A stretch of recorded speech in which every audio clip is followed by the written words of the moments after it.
네, 앞으로 우리나라에서 네. 10년 후 미래가치 측면에서 가장 주목할 지역이 어디인가요?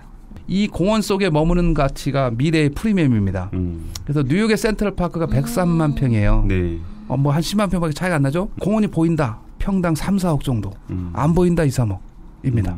조망권도 조망권이지만 이 프리미엄은 뭐냐면 정작 사용 가치입니다. 이 공원에 머무는 가치.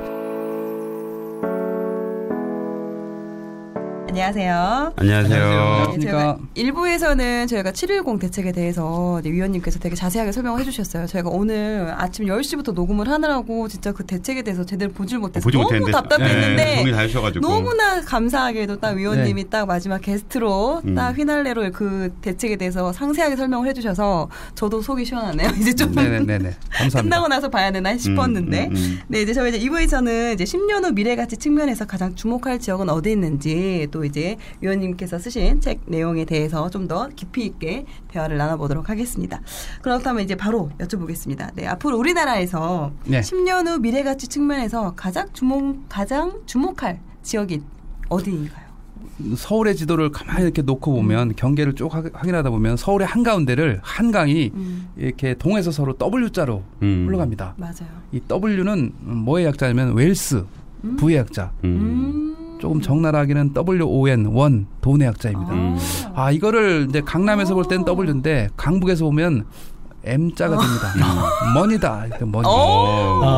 그렇게 또 연관이 되네요. 네, 그렇습니다. 이렇게 다 좋은 W자에 거네요. 다 마찬가지로 네. 특이하게도 네. 갖다 붙였습니다.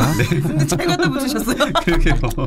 자, 이렇게 W가 되면서 라운드가 된 자리가 있습니다. 이렇게 원형으로 그려져 있는 이런 자리. 예. 그런 자리가 이제 북쪽에서 볼 때는 첫 번째가 용산. 그다음에 이제 성수 건대 이렇게 되고 남쪽에서는 그 한가운데 이렇게 끼어 있는 자리가 나오겠죠. 압구정입니다. 자, 이런 자리들이 이제 명당 자리다로 볼 때 앞으로 서울에서의 핵심 트라이앵글로 제가 명명한 곳은 용산, 반포, 압구정입니다. 요 세 가지 지역에서 이제 특화된 서울의 중심지 역할로 할 거로 보여지는데 반포는 서울 지역구 재건축 속도가 제일 빠르면서 새 아파트로 가장 먼저 강남에서 변신했어요. 그러다 보니까 선제적으로 가격을 치고 간 이런 지역이 반포인 거죠. 지금도 이 순간에도 재건축이 진행이 되고 있고 유일하게 제일 핫한 지역이 반포입니다. 자, 그다음에 이제 서울 지역구라는 그 가치를 유지하고 있다고 보면 되고 압구정입니다. 압구정은 6개 지구로 이렇게 그 V자처럼 돼 있는 지역인데 여기 제일 중심은 당연히 이제 구현대가 있는 그 3지구가 되겠죠. 이 지역에서는 어떤 정도의 가치를 가지고 있냐면 전국구 아파트입니다. 전국의 부자들이 다 관심을 갖습니다. 그래서 전국의 부자들이 우리 아들이 서울에 가서 사는데 압구정 현대아파트 하나 사는 거 어떠냐. 강남의 부자는 강남을 떠나기 싫어할 때 마지막으로 선택할 수 있는 제가 추천하는 곳은 압구정입니다. 그래서 압구정의 가치는 미래의 10년 후에 재건축이 되면 전국의 부자들 자, 그들의 아니면 지금의 거주자들 7, 80대 어르신들의 2세, 3세가 귀환하는 핵심 젊은이 지역으로 탈바꿈할 거다라고 예상이 됩니다. 전국구 아파트입니다. 그다음에 용산이 되겠습니다. 용산은 한강과 공원을 특화시킨 아주 최고의 그런 주거 지역으로 진용을 갖추고 있어요.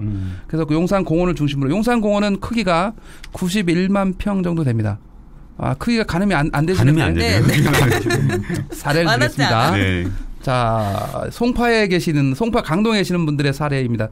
올림픽공원입니다. 네. 올림픽공원이 이렇게 사각형으로 되어 있습니다. 한국체육대가 합쳐서 이 사각형이 정확하게 50만 평입니다. 오. 2배. 거의 2배. 엄청 큰 거네요. 자, 더 정확하게 알려드리겠습니다. 네. 여의도 있습니다. 여의도. 예. 여의도는 한강물이 찰랑찰랑하는 여기가 아니라 되게 뚝방, 윤중로 있죠. 벚꽃길. 여기를 안쪽을 기준으로 면적을 측정하는데 여기가 한 88만 평 정도 나옵니다. 그럼 거의 그 정도. 여의도보다 조금 더 큰 게 용산공원이다. 어마어마하죠. 예. 자, 그래서 반 바퀴만 돌면 1시간 반.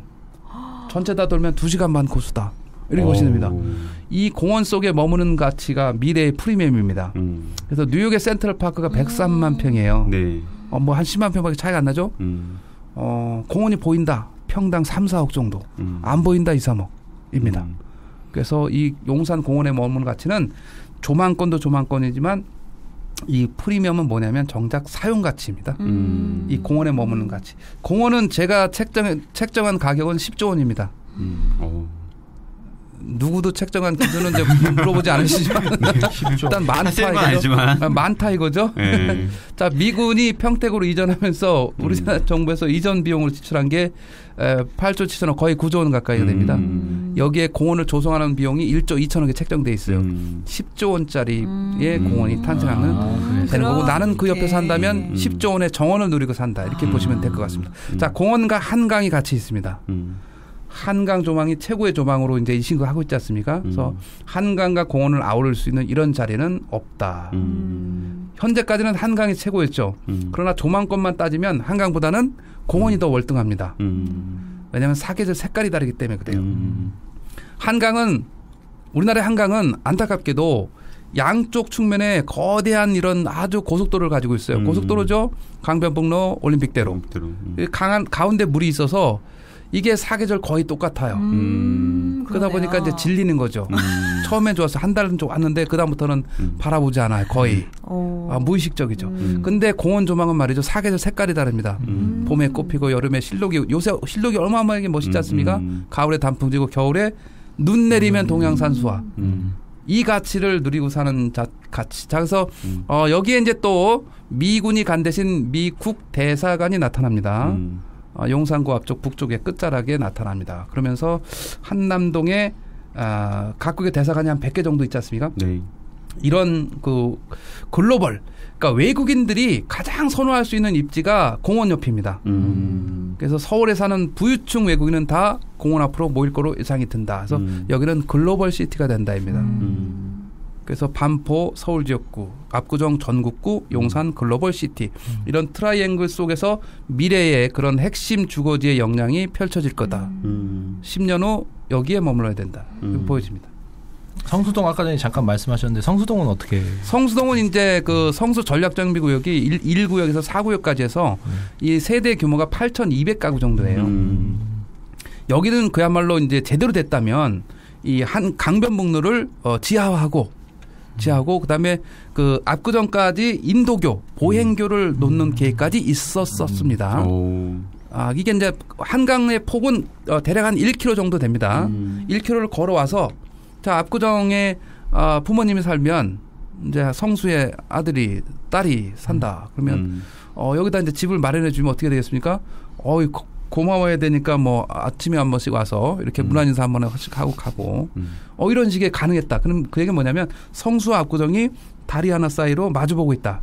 그 가치 또한 무시할 수 없다입니다. 성수대교. 그렇습니다. 그래서 성수동의 가치도 이 그 배후에 이 성수 전략 정비구역 배후에 이제 이 성수 라인이 가격이 많이 올라가면서 문화 뭐 여러 가지 그다음에 지식산업센터 이런 업무 지역 같이 겸하게 되면서 이 지역적인 가치가 성수도 상당히 개선될 것으로 예상이 됩니다. 또 말씀하신 것처럼 서울에서는 그 한강이 정말 상징적인 의미를 가지고 있는 건데 그만큼 한강변 개발에 대한 관심도 많고 앞으로 혹시 한강 주변이 그 달라질 계획이 있나요? 한강에서 이제 눈여겨봐야 될 가장 핵심 인프라는 한강 자체 스스로의 관광 코스가 돼야 된다는 게 제 주장인데요. 잠실 선착장에서 유람선을 타고 이렇게 그 한강을 혹시 나들이 해보신 적 있나요? 너무 좋죠. 네, 좋습니다. 처음 한 10분간만. 더 이상 지나면 아파트 거대한 장벽이 나타납니다. 아파트가 거대한 병풍처럼 나타납니다. 그래서 볼 게 없습니다. 이거를 이제는 헤쳐나가야 된다가 제 주장입니다.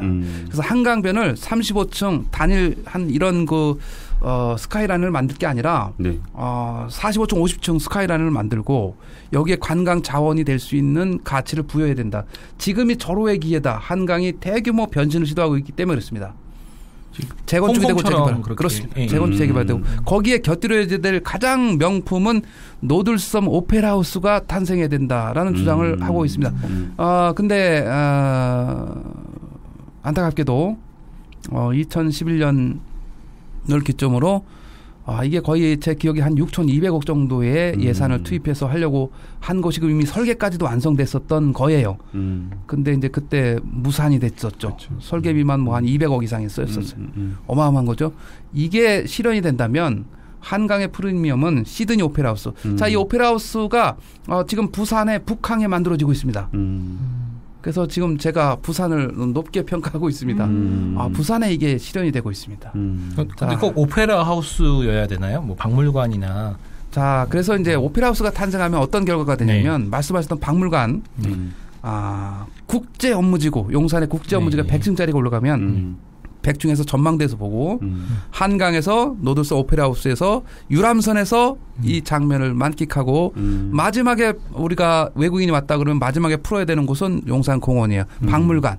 우리나라 사람들은 해외만 관광을 나가면 무조건 박물관부터 보는 게 그쵸. 거의 뭐 코스 아닙니까? 근데 우리나라의 해외에서 온 사람들은 중앙박물관에 거의 나타나지 않습니다. 잘 돼 있긴 잘 돼 있던데요. 잘 돼 있죠. 우리나라 그 중앙박물관이 전 세계 입장객 수 한때 제가 확인한 게 9위까지 갔었습니다. 근데 안타깝게도 대부분의 입장객은 유치원생이나 초등학생들 맞아요. 이다. 어린이 그게 있어가지고. 예. 이거 개선해야 된다. 그러니까 좋긴 좋더라고요. 5,000년 유구한 역사를 우리가 이제 해외에 보여줘야 된다. 우리가 이제 선진국이 됐기 때문에 우리의 역량을 보여줘야 될 때가 왔습니다. 자, 그래서 이런 것이 시너지가 나면 한강의 가치를 스스로 품격을 높일 수 있는 한강의 기적을 스스로 만들어내야 되는 그런 것이 있습니다. 자, 그러면 여기다 하나를 제가 추가합니다. 뭘 추가하냐면 한강에 케이블카를 만들어야 된다. 이게 활용정입니다. 북에서 남으로 이렇게 왔다 갔다 할 수 있게? 자, 제가 이제 그린 코스가 있긴 합니다. 잠실 5단지 앞에 한강 둔치에서 종합운동장 쪽으로 왔다가 종합운동장에서 뚝섬공원 넘어갑니다. 뚝섬. 옆으로 왔다가 일단 한 번 넘어가야죠. 계속 옆으로 가면 이제 심심하니까요. 옆으로 넘어가야 됩니다. 넘어가서 뚝섬으로 가면 뚝섬 유원지로 갑니다. 뚝섬 유원지에서 서울숲공원으로 갑니다. 연상이 되시죠? 거기서 다시 한 번 더 넘어오고 싶잖아요. 넘어옵니다. 어디로 오냐면 압구정 신현대 아파트. 다시 한강을 또 내려오나요? 넘어와야죠. 다시 내려오나요? 예. 왜냐하면 구간별로 이용이 가능할 수도 있죠. 환승은 되나요? 지하철하고 환승이 중요할 것 같은데. 재미있습니다. 자, 잠실 5단지에서 종합운동장으로 온 거는 종합운동장 뒤에 마이스 복합단지가 생기면서 야구장 너머로 한강에 이제 여기 이제 이쪽에 마리나 시설처럼 이게 조성이 됩니다. 여기에서 넘어가야 하는 거죠. 뚝섬 유원지로. 이게 다 계산된 거였습니다. 그다음에 이제 신현대 아파트에서 반포로 갑니다. 세빛섬, 세빛동등섬. 이제 코스가 나오죠. 갈 때는 올림픽 도로를 위로 이렇게 가는 건가요? 이제 바로 도로 옆에 있는 아파트 주민의 원성이 나올 수는 있습니다. 그래서 요거를 가급적 한강 쪽으로 잘 노선을 짜야 될 필요가 있습니다. 그 다음에 여기서 메인입니다. 여기서 이제 바로 세빛섬에서 한강을 다시 넘어갑니다. 용산공원으로 갑니다. 용산공원으로 가서 용산공원이 종점이 아니라 남산으로 갑니다. 남산 엄청 케이블카. 연결이 많이 되는데. 자, 이게 총 18km입니다. 18km. 근데 현실적으로 반발이 셀 것 같습니다. 그래서 제가 줄였습니다. 어떻게 직선화 코스가 준비되어 있나요? 당장 필요한 것은 반포 세빛섬에서 용산공원 남산 요 단축 코스로만 가도 충분히 효과를 낼 수 있다. 이게 한강의 큰 자원입니다. 타고 싶어요. 아니 외국인들이 한국에 와서 제일 좋았던 게 그 두 가지인데 의외로 음식이 맛있었던 거랑 한강 야경? 한강이 좋았다고. 야경 최고의 경치가 됩니다. 이 자동차 불빛이 낮에는 별게 없지만 밤이 되면 말이죠. 지금 한강 다리에 그 전망대 카페가 있어요. 여기 가서 한강의 그 자동차 불빛을 보는 것은 아주 장관입니다. 그리고 또 다리에 조명 시설이 돼 있잖아요. 우리가 중국의 황풍강 가더니 다리 위의 조명이 아주 좋지 않습니까? 우리도 이미 상당 부분 그렇게 실현이 돼 있기 때문에 한강의 가치를 이제는 스스로 자체의 가치를 기적을 만들어야 될 그런 때가 됐기 때문에 이 케이블카는 반드시 실행이 돼야 됩니다. 이건 제가 사실 몇 년 전에 서울시에 제안을 했었습니다. 제가 서울시 그 도시계획 쪽하고 제가 토론한 적이 있습니다. 모 신문사 주최로 이제 1대1로 토론한 적이 있는데 그때 주제는 35층 대 50층이었습니다. 제가 5자만 얘기하면 사방에서 박수를 쳤겠죠. 넘어가겠습니다. 이해를 못하신 거예요. 그때 제가 케이블카를 만들어야 된다라고 몇 년 전에 제안을 했습니다. 그런데 이제 뭐 그 후 아무 소식도 없었습니다만 이걸 만들게 되면 서울의 한강의 관광 인프라는 극대화될 것으로. 맞아요. 사실은 사업성도 있을 것으로. 저는 사실 위원님 말씀 공감 많이 되는 게 저도 시드니 가서 오페라 하우스를 봤는데 처음에 그냥 아무 생각 없이 그냥 이렇게 뭐 사진을 많이 보잖아요. 근데 현실로 가서 봤을 때의 그 느낌이 되게 좋더라고요. 저는 사실 한강변도 제가 이제 뭐 저도 이제 임장 다니다가 한강변을 가면은 너무 좋은 거예요. 너무 좋고 이거가 이렇게 괜찮은데 사실 생각보다 이렇게 사람이 제가 또 낮에 가서 그런지 모르겠는데 좀 약간 한적하기도 하고 근데 외국에 어디 나가서 보는 그 느낌보다도 훨씬 더 저는 좀 더 괜찮게 되게 느껴졌거든요. 굉장히 쾌적하고. 아주 좋습니다. 한강의 가치는 말이죠. 대부분의 그 대도시를 가면 강이 끼어 있기 마련입니다. 근데 이 강폭이 1km에 달하는 이런 큰 강은 거의 없습니다. 전 세계적으로 드물다고 드물습니다. 맞아요. 생각보다 넓지 않아요. 뭐 파리에 뭐 센강이 됐던 이 강들이 그렇게 폭이 넓지 않습니다. 그렇지 않더라고요. 우리나라 따지면 여기 중랑천 정도의 그런 폭밖에 안 되는 거예요. 그거보다 조금 큰다고 그러더라고요. 좀 크답니까? 비슷해요. 딱 보여요. 여기 수량은 조금 많은 것 같습니다. 수량은. 자, 근데 이제 한강은 말이죠. 이게 사계절 내내 수량이 유지되는 사실은 호수예요, 호수. 사계절 내내 수량이 뭐 장마철 빼고는 딱 안정적이잖아요. 왜냐하면 이게 그 수중댐이 있어서 그렇습니다. 수중댐. 잠실 대교에 보면 그 밑에 수중댐이 하나 있어요. 거기 장관이에요. 그 밤에 가서 보면 조명도 멋있고. 김포로 빠져나가기 전에 그 신곡 수중보라고 있습니다. 행주대교 쪽. 신곡 수중보. 그러니까 한강이 이렇게 수량이 사계절 내내 안정적으로 유지되는 이것은 또 어마어마한 가치예요. 그래서 이거는 호수다 이렇게 보시면 됩니다. 이걸 잘만 활용해서 관광의 그런 그 인프라를 조성하게 되면 이만한 우리의 서울의 그 프리미엄이 없을 거다. 전 세계에서 오면 딱 여기부터 가게 되는 이만한 가치를 우리가 만들어내야 된다라고 보여집니다. 이게 제가 계속 주장하는 겁니다. 작년 가을에 세빛둥중섬에 갔더니 서울 재즈 페스티벌을 거기서 하는데 그렇게 멋있을 수가 없더라고요. 최고의 장관. 밤에 야간에 조명 이렇게 때리고 엄청나게 크게 하는데 세빛둥중섬이 이렇게 지나다니는 섬 보면은 조금 촌스러워 보여요. 근데 실제로 거기 가서 한강 뒤에 그 조명들이 노란색 조명이 한강물이 황금 물결을 이루면서 이 세빛둥중섬이 색깔이 바뀌면서 앞에 재즈가 연주되는데 외국인들도 굉장히 많고 그렇습니다. 뒤 배경으로 한강, 뒤 배경으로 남산이 이렇게 또 보이는 거예요. 그러니까는 다리도 반포대교 이렇게 있고 그러니까 너무 멋있더라고요. 그런 관광 상품을 우리가 더욱더 많이 만들어내야 되고 우리는 충분한 그런 그 가치를 가지고 있습니다. 근데 실행만 하면 됩니다. 실행. 그러니까 사실은 우리나라가 이제는 소득이 3만 불이 이상이기 때문에 외국 나가면 사실은 이렇게 오히려 우리나라가 근데 그거에 맞게 서울이 또 그거에 걸맞냐라고 보면은 좀 약간 좀 아쉬운 부분이 더 있는 것 같아요. 그리고 생각보다 우리나라가 외국보다 또 좋은 점도 굉장히 많거든요. 서울에 와서 쇼핑했다는 기억밖에 안 나는 그러니까요. 있지 않습니까? 그러다 보니까 우리 스스로의 부가가치를 높여야 되는데 그게 한강이 충분한 역할을 할 수 있다.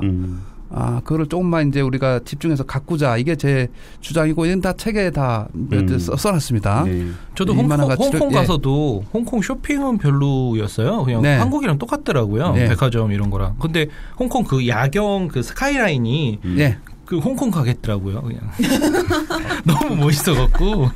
요새는 이제 위험합니다. 요새는 하여튼 홍콩도 이제 가면 우리가 그 케이블카 타고 맞아요. 쭉 가거나 뭐 이런 것들 지금 말씀하신 게 약간 그 생각이 나더라고요. 바다를 와서 가는 이 코스가 뭐 전 세계 도시에 어지간한 데는 다 있습니다. 그런 이거를 우리가 한강에 실현하고 용산 공원 연결하고 남산까지 만들자. 이거는 어마어마한 부가가치를 탄생할 거다로 보여집니다. 또 대부분 또 서울 일부에서 잠깐 말씀해 주시긴 했는데 서울의 그 재건축에 대해서도 또 상당히 많은 부분들이 사람들이 관심을 많이 갖고 있는데요. 특히 지방분들도 음마아파트에 대해서는 또 어느 정도 드러를 봤어요. 그렇죠. 네, 대표적으로 이제 거론되는 곳인데 지금 현재 좀 대표적으로 음마아파트 외에 재건축에 대해서 좀 어느 정도 또 진행이 되고 있는 단지들은 또 어디가 있는지 현재는 또 얼만큼 진행이 되고 있는지 또 궁금해하실 것 같아요. 재건축과 재개발의 차이점은 같이 새 아파트를 만드는 건데 노후주택을 개선하는 건데 차이점이 하나가 있습니다. 뭐냐면 정비기반설이 양호하냐 열악하냐의 차이입니다. 정비기반설은 가로하고 도로, 공원, 상하수도, 뭐 공동구 뭐 이런 것들을 연상하면 도로 하나만 연상해도 됩니다. 자, 그래서 재건축은 주로 아파트 위주로 이루어집니다. 물론 단독주택도 이렇게 도로가 바둑판처럼 잘 돼 있으면 재건축 사업이 가능합니다. 자, 재건축 사업은 민간 위주의 사업으로 정부에서 보는 시각을 가지고 있습니다.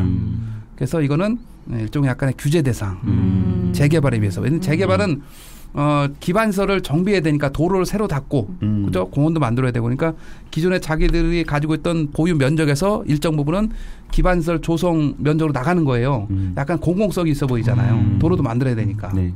그래서 이거는 우대를 해줍니다. 상대적으로 규제가 덜 하거나 없습니다. 그래서 재건축에서는 가장 큰 규제가 재건축 초과의 관수제입니다. 이거는 전국이 대상입니다. 전국에서 이제는 모든 아파트가 2017년 말 관리처분 인가 신청을 한 단지 제외하고는 앞서 언급했던 단지들을 제외하고는 다 여기에 해당됩니다. 그래서 이것 때문에 서울의 강남의 재건축이 속도를 못 내고 있는 측면이 있어요. 또 6.27 대책 나오면서 또 2년 또 2년 거주까지 또 채워야 되니까 다소 또 약간의 이제 혼란 상태가 오고 있는 상황이긴 한데 그래서 재건축은 지금 그런 1단계가 갔다고 하면 이제 2단계가 이어져 나가야 되는데 여기서 약간 거리가 좀 멀어지고 있다. 3단계는 이제 안전진단 받아야 되는 초기 단지들입니다. 이거는 이제 안전진단 기준 또 강화가 똑같이 또 6.17 대책이 됐지 않습니까? 그 관리할 수 있는 그 사람이 시도지사로다가 격상됐지 않습니까? 네. 이런 식으로 재건축은 촘촘히 일종의 사중고 정도가 있어요. 재건축 초과의 관수세, 그다음에 조합이 설립되면 조합원 지위양도 금지. 이거는 이제 투기과열지구에서 나타난 현상. 물론 초기 안전진단 강화가 있죠. 분양가 상한제. 물론 이거는 재건축만의 문제는 아닙니다만 재개발 다 똑같이 분양가 상한제. 방금 언급하신 2년 거주까지는 5개까지가 있네요. 네. 이런 식으로 단계별로 진행이 돼야 되는데 칸칸이 뭐 나름대로의 이런 사항들의 겹치기 이걸 극복해야 됩니다. 그래서 재건축은 제도를 뛰어넘어 투자를 해야 된다라고 보여집니다. 아, 그게 무슨 말씀이신지. 제도를 다 인정하고 가야 된다. 네, 인정하고 장기적으로 보고 가야 된다. 그러니까 사실은 지금 정부 내에서 이런 것들 다 규제를 하고 있잖아요. 그러니까 이게 쉽게 될까요? 그래서 재건축이 단계적으로 일정하게 공급을 해줘야 서울의 아파트 공급 체계가 유지가 되는데 이게 계속 늦어지면서 밀릴 경우 제때 공급이 안 되는 문제가 있기 때문에 이게 서울의 수급 불안정 문제와 직결되는 거예요.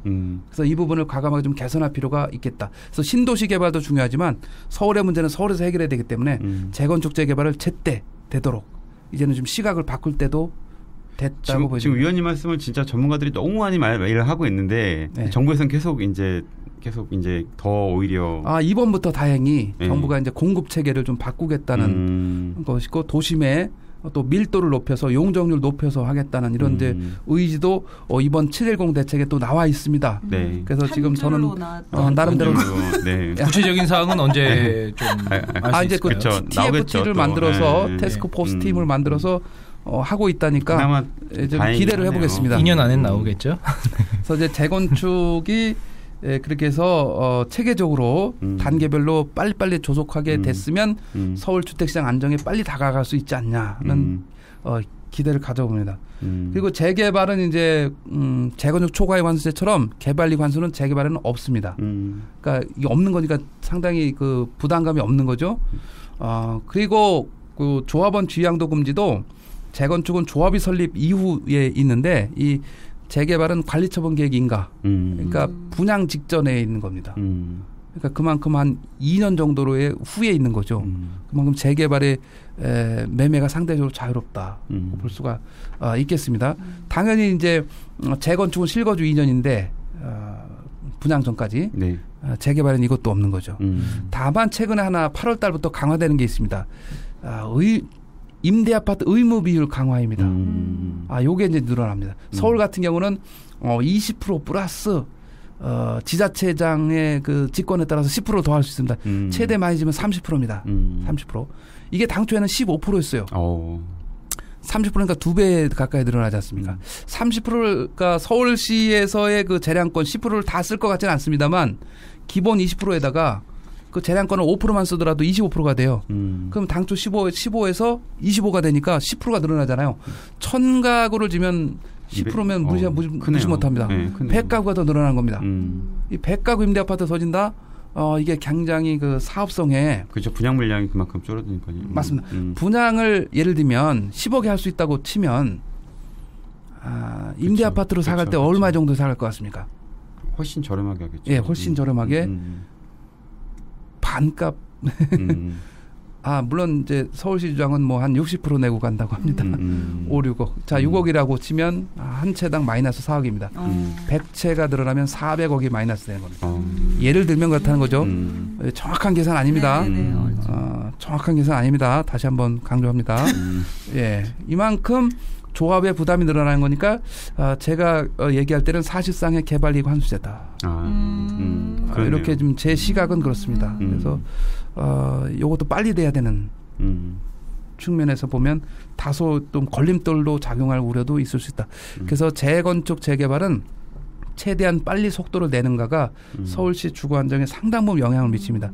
어차피 여기서 물량이 80% 가까이 차지합니다.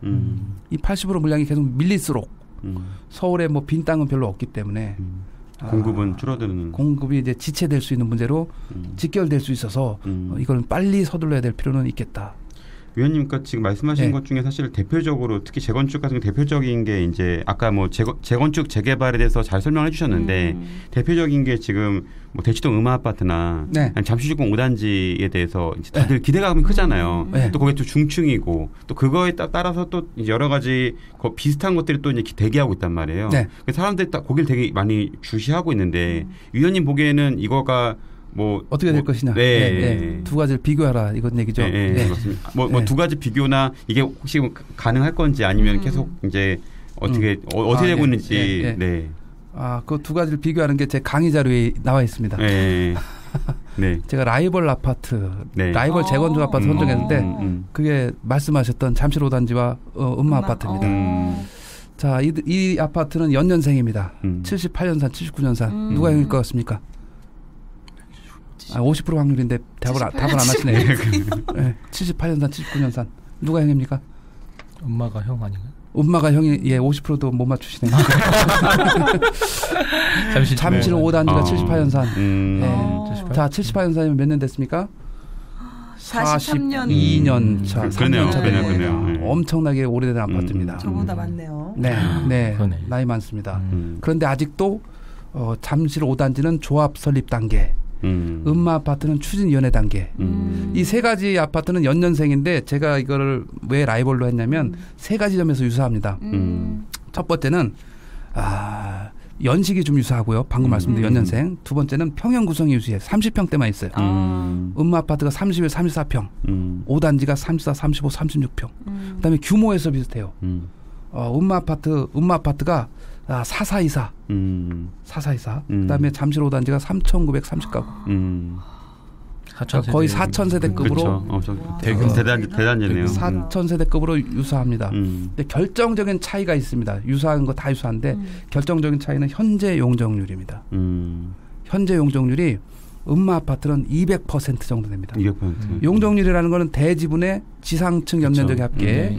그만큼 이 용적률이 재건축 하는 시점에서는 낮아야 됩니다. 현재 용적률이. 그래야 늘어날 게 많지 않습니까? 그렇죠. 이게 300%로 늘어난다고 치면 현재가 낮아야지만 유리한 사업이 되는 거죠. 그래서 이 재건축의 기준은 이런 중층 아파트, 10층대 아파트는 180% 이내가 적합합니다. 그래야 300% 늘어날 때 120% 정도 늘어나서 조합원한테 일부 물량을 할애하고 나머지는 일반 분양으로 분양을 해서 사업비로 조달하고 그러면 이제 조합원 추가 분담금이 줄어들겠죠. 200%. 목에 꽉 찬 비율입니다. 180%고 200% 초반까지는 재건축을 한번 해볼 수 있습니다. 근데 230, 40%, 50% 넘어간다? 재건축 거의 의미가 없습니다. 리모델링으로 가야 되는 거죠. 잠실 5단지는 여기서 이제 차이가 확연히 납니다. 140%가 안 됩니다. 현재 운영률이. 이게 이제 300%인데 인센티브 받아서 320%까지 잠실역 코너니까 일부 준주거로 용적률을 받아서 320%까지 커지는 거니까 2배 이상이 늘어납니다. 얼마나 사업성이 괜찮겠습니까? 그래서 잠실 5단지가 음마보다 비쌉니다. 얼마 큰 차이는 아니지만 비싼 거죠. 뭐 미치는 뭐 5단 저 음마를 선호할 사람들이 있을 수 있습니다. 자, 둘 다 전국구 아파트. 근데 지향점은 그렇습니다. 5단지가 재건축이 되면 잠실의 랜드마크 역할을 할 걸로 보여집니다. 물론 5단지 사람들은 나머지 엘스 리센츠 투리지엄 파크리오보다 자기들이 3, 4억 원 비싸야 된다. 같은 평형 기준으로 생각합니다만 제가 생각하는 기준은 1억 정도입니다. 네, 1억 정도 비싸면 적합할 거다. 이렇게 예상은 됩니다. 자, 음마 아파트가 지향해야 될 점이 있습니다. 30평대만 있기 때문에 이거는 철저하게 중소형 평형 위주로 전략을 짜서 가야 됩니다. 왜냐하면 중대형으로 갈 경우 자기보다 훨씬 더 좋은 단지들이 포진하고 있어요. 우성, 선경, 미도, 우선미. 이게 중대형으로 된 아주 양재천변의 좋은 노른자의 아파트예요. 여기에 대적하려고 중대형으로 갔다가는 상대적으로 굉장히 취약해집니다. 그래서 철저하게 중소형으로 전략을 짜서 가야 됩니다. 옆에 있는 레드펠. 이미 대치팰리스 예. 이것처럼 중소형으로 아니면 그 더 작게 가야 됩니다. 왜냐하면 어차피 여기에 오는 사람들의 목적은 뭐가 있습니까? 학원 수요 때문에 오는 거기 때문에 작아도 머물 수 있습니다. 작아도. 그래서 제가 생각하는 건 전용 40제곱미터 이하. 너무 작지 않아요? 물론 60제곱미터, 8호제곱미터, 요 정도에서 특화만 돼도 상당히 강세가 될 거다. 1+1으로 기존 15에서 할 수도 있는 거죠. 전용 40제곱미터는 이제 우리가 제곱미터를 평으로 바꿀 때는 곱하기 0.302호인데 02호 무시하고 곱하기 0.3, 12평. 분양 평수는 뭐 한 16, 17평 이렇게 되겠죠. 그죠? 뭐 서비스 면적 좋으면 18평. 좋습니다. 이 정도면 충분히 2인 가구 거주하고도 남습니다. 그래서 여기서 철저하게 가면 이게 오히려 가격 경쟁력이 있을 수가 있어요. 왜냐하면 총량 자체가 작아지기 때문에 그렇습니다. 왜냐하면 평당 1억 그러면 18평에도 18억이잖아요. 근데 총량이 25평 1억 하면 25억 돼버리니까 부담되잖아요. 이런 식으로 초소형으로 가서 너무 초자를 강조하면 안 되겠네요. 소형으로 가서 하게 되면 음마가 살 길이 거기서 나타난다라고 보여집니다. 충분히 그렇게 되면 그 자체의 경쟁력은 있을 것으로 예상이 됩니다. 그래서 이 대치와 저 음마는 추진이 단계이기 때문에 79년산임에도 불구하고 아직까지 추진이 단계니까 지금부터 10년입니다. 그러면 뭐 거의 50년이 돼야 입주할 수 있다 이런 얘기가 돼서 너무 늦습니다. 그래서 과감하게 속도를 빼야 됩니다. 근데 지금 당장 걱정이 되고 있습니다. 2년 거주를 추구하면서 현재 4424 4,400가구 중에서 세입자가 80% 정도 거주하고 있어요. 그렇죠. 거기 너무 거주하기는 소유자가 쉽지 않죠. 그러면 사놓고 거주를 안 하는 사람이 많다는 거죠. 그게 만약에 그 비율이 커서 절반 정도가 된다고 가정하면 2,000 가구의 세입자가 2년을 비워줘야 된다는 얘기가 될 수 있습니다. 그렇죠. 이 세입자들도 나가야 되는 상황이 있는 거니까. 이게 우려되는 겁니다. 거기에 한 5억 정도 전세 보조금 싸기에 어떻게 학교를 이것 때문에 참고 사시지 않습니까? 이분들이 2년을 비워야 된다. 주변에 갈 데가 어디 있습니까? 그렇죠. 다 더 비싼데. 비쌀 뿐만 아니라 아파트 자체도 없습니다. 그러다 보니 이 전세날 누가 또 직격탄을 맞느냐? 세입자들이 중산층이야 세입자가 또 직격탄을 맞기 때문에 이게 제가 제일 안타까운 점이 되겠습니다. 개포동도 지금 다 재건축하고 있고. 개포는 이미 뭐 그 금액으로는 뭐 접근할 수가 없는 가격이 됐죠. 뭐 평당 8천만 원 심지어 9천만 원 이렇게 가고 있는 아파트를 어떻게 전세를 들어가겠습니까? 생각보다 가서 보니까 근데 되게 열악하더라고요. 열악합니다. 예, 열악하고 거기에 이제 그 사거리 코너변에 있는 상가. 네, 상가 진짜. 상가는 완전히 영화더라고요. 시장 같더라고요. 지하 상가가 엄청 활성화돼 있고. 지하에 가면 맛집도 많이 있긴 합니다만. 맛집도 굉장히 많고요. 예. 하여튼 빨리 먹고 나오고 싶어집니다. 주차난이 심하더라고요. 네, 평일 낮에 가도. 예. 그래서 저도 지하 상가에 가서 몇 번 먹어봤습니다만 하여튼 맛은 있습니다. 근데 오래 머물고 싶지는 않습니다. 그렇죠. 예.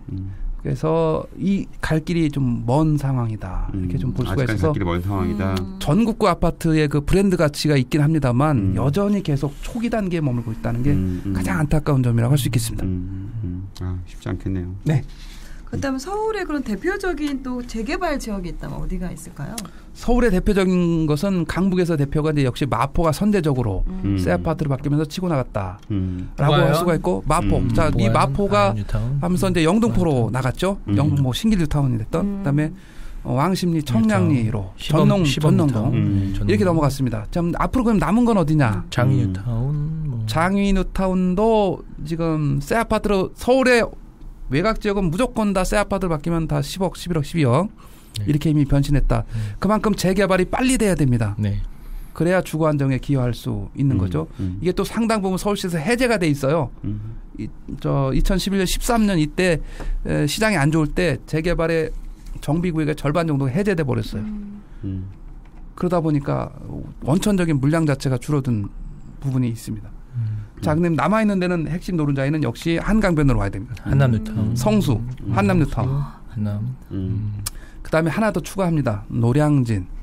노량진. 한강변은 아니지만 노량진 아주 좋은 발전성 있는 거의 흑석의 뭐 마포에 거의 견줄 수 있는 자리가 됩니다.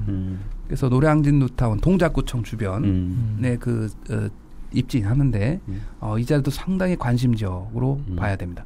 그리고 저쪽 그 서쪽 끝에 방화 뉴타운이 있습니다. 방화 뉴타운. 예, 김포공항 쪽이죠. 마곡지구 옆에. 그렇습니다. 마곡지구에 거의 붙어 있습니다. 이 자리가 아주 좋은 입지가 됩니다. 예, 뭐 이렇게 많이 알고들은 안 계십니다만 여기가 있고 이제 동쪽 끝에는 천호가 있었는데 상당 부분 해제가 많이 돼서 몇 개 남아있지는 않습니다.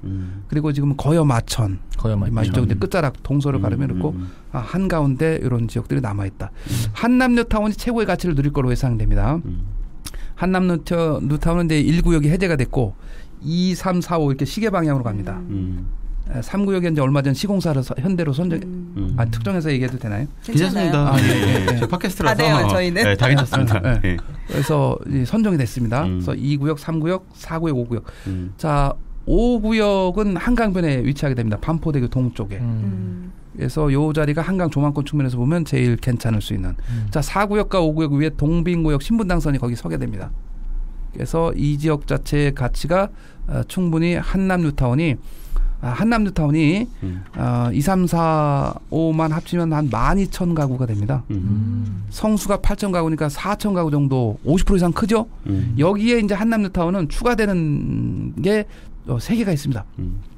유엔사 부지를 고급 주상복합 아파트로 개발합니다. 그리고 밑에 미군이 나간 수송부 부지가 있습니다. 반포대교 바로 북단에 보게 되면 수송부 부지가 있죠. 여기 두 군데가 고급 주상복합 아파트로 변신하게 되는데 유엔사는 이 땅이 아주 비싸게 팔렸습니다. 1조 550여 개 팔렸습니다. 그러다 보니까 여기서 수익성을 내려면 분양가가 평당 1억이 돼야 된다. 그런 계산입니다. 당연히 분양가 상한되면 안 되겠죠. 임대 분양으로 갈 확률이 이제 99%죠. 당연히. 여기가 이제 고급이 나타나게 되고 중간에 끼인 재건축이 하나 있습니다. 청화 아파트라고. 여기까지 같이 재건축이 되면 제가 대략 볼 때 17,000 세대가 이 용산공원 동쪽에 나타납니다. 여기가 최고의 핵심이고 중심입니다. 그래서 여기서 재개발의 상황은 여기서 완벽하게 실현이 될 것으로 예상이 됩니다. 기름 뉴타운도 미완 뉴타운하고 같이 아직 미완의 지역이잖아요. 예, 마지막 이제 마무리 단계로 가고 있는 거죠.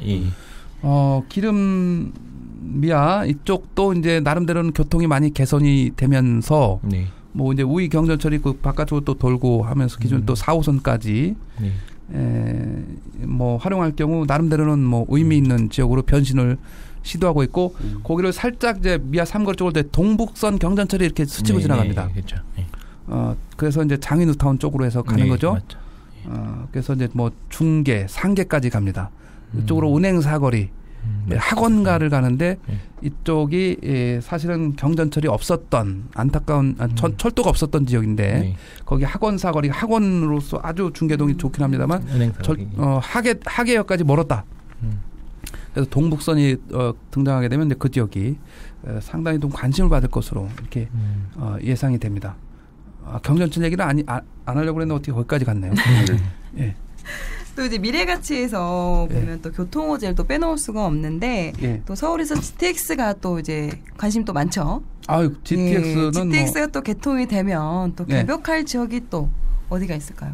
GTX는 이제 대심도 지하 40에서 50m를 급행으로 달리는 철도입니다. GTX 그레이트 트레인 익스프레스입니다. 그래서 GTX는? 네. 근데 그러면 익스프레스는 이하 되는데 그 첫자를 쓰지 않고 원래는 그럼 GTE가 됐어야 되는데 뭐 발음이 좀 그렇지 않습니까? 그래서 X를 했습니다. GT. KTX도 마찬가지입니다. 그렇죠. KTX도 익스프레스입니다. 자, 그래서 이게 개통이 되면 수도권을 20-30분대의 지역으로 압축시킨다 했을 때 이게 ABC 노선 3개가 지금 확정돼 있는데 다 예타 통과해서 물론 A 노선은 공사 착공을 했고요. 서울로 진입하면서 3개의 트라이앵글이 탄생합니다. 환승역, 서울역, 청량리역, 삼성역입니다. 이 지역의 환승을 이루어지면서 이 지역의 핵심 가치를 보유하게 되는데 특히 삼성역의 가치가 최고로 부상합니다. 삼성역은 수도권을 A 노선과 C 노선이 X자로 만나는 지점이 삼성역입니다. B 노선 같은 경우는 송도에서 오다가 서울역에서 환승하면 한정거장, 그다음에 마석, 별내 이쪽에서 남양주에서 망우 거쳐서 오면 청량리에서 갈아타면 한정거장 이렇게 됩니다. 그래서 삼성역이 일단은 GTX 측면에서는 메인이 됩니다. 근데 삼성역은 주거타운으로 보기보다는 상권 위주로 수도권의 유동인구가 강남에 갈 때는 삼성역에 모이게 돼 있어요. 네. 그래서 삼성역의 가치가 1차적으로 상권 위주로 부각됩니다. 근데 상권으로 볼 때 삼성역이라는 지역은 너무 협소합니다. 그래서 상권의 확장성에서는 한계가 있습니다. 그래서 분산이 될 걸로 보여집니다. 기존의 강남역.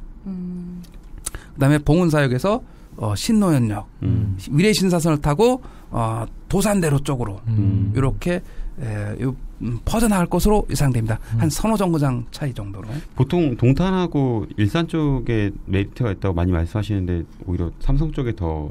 지금 이제 서울 안에 얘기를 하고. 서울 안에. 예. 서울 안에서는 삼성. 자, 여기에 이제 GTX D 노선이라고 부를 만한 이제 지금 예고가 돼 있긴 하죠.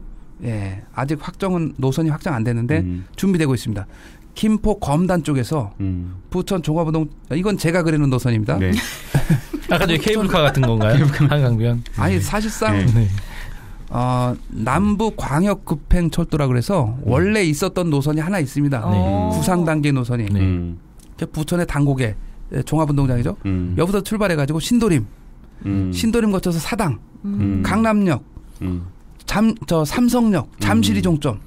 그러면 파급력이 엄청 크겠는데 서쪽에 이게 있었습니다. 부천 쪽에 분들 하겠는데요. 자, 이 노선에다가 끝에만 이제 더 붙입니다. 인천이나 뭐 이렇게 아까 말씀드렸다 부천 종합운동장 이쪽에서 검단, 김포, 그다음에 이제 동쪽을 붙입니다. 하남.